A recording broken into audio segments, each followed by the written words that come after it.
Հարգելի գործընկերներ, զարգացումը հետևյալն է, կենտրոնական ընտրական հանձնաժողովը քննելով Նարեկ Կարապետյանին մեղադրանք առաջադրելու հարցի վերաբերյալ, որը հիշում եք այդ իրականության, օբյեկտիվության, ընդհանրապես տրամաբանության հետ առնչություն չունեցող մեղադրանքի մասին էր խոսքը, համաձայնություն տալու հանգամանքը բավարարել է։ Նշվածը չի հանդիսանում անձեռնմխելիությունից ընդհանրապես զրկում։ Ես տեսա մի քանի լրատվականներ նման վերնագիրն էին օգտագործել, սա վերաբերում է մեղադրանք տալուն համաձայնությանը։ Այնուհետև սկսվեց քննարկումը արդյոք խափանման միջոց ազատազրկելուն վերաբերող կարող է կիրառվել, թե ոչ, կրկին դա պետք է կենտրոնական ընտրական հանձնաժողովը համաձայնություն տա, եթե առաջնորդվում ենք այն մեկնաբանությամբ, ինչով այս ամենը տեղի ունենում։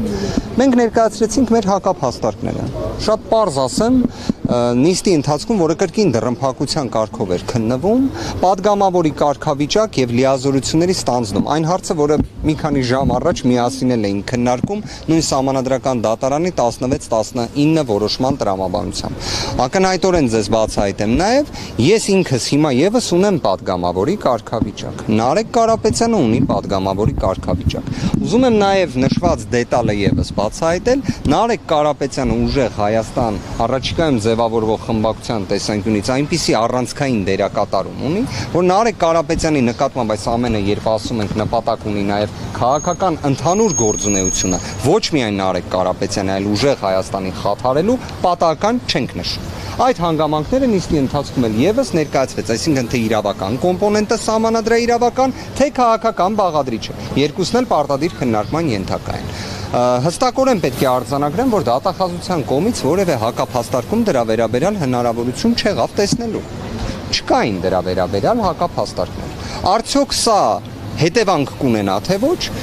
ժամը 3:30 շարունակվելու է նիստը, ըստ դրա նաև նշված հարցի վերաբերյալ կունենանք ավելի հստակ տեղեկություն։ Նարեկ Կարապետյանը падգամավոր կարող է դառնալ, թե ոչ։ Նարեկ Կարապետյանը ոչ միայն կարող է կամ Նարեկ Կարապետյանը արդեն падգամավոր է։ Այլ հարց, որ Նարեկ Կարապետյանը դեռևս լիազորությունները չի ստանձնել, ինչպես որևէ մեկը մեզանից ուժեղ Հայաստանի գործընկերներին էլ տեսնում եմ այստեղ։ Դատախազության ներկայացուցիչները օրինակ ասում են, որ այդ հարցը ազգային ժողովը պետք է քննի իրենց դիրքորոշումը դատախազության հետևյալն էր, որ իրենք կարող են նման միջնորդություն ներկայացնել։ Երբ ներկայացնում ենք, որ հարգելի գործընկերներ, այս հանգամանքներն եմ նիստի ընթացքում, այո, մինչդեռ իմ դիտարկմամբ եւ գործընկերներիս դիտարկմամբ իհարկե չեն կարող նման միջնորդություն ներկայացնել։ Պարոն Վարդևանյան,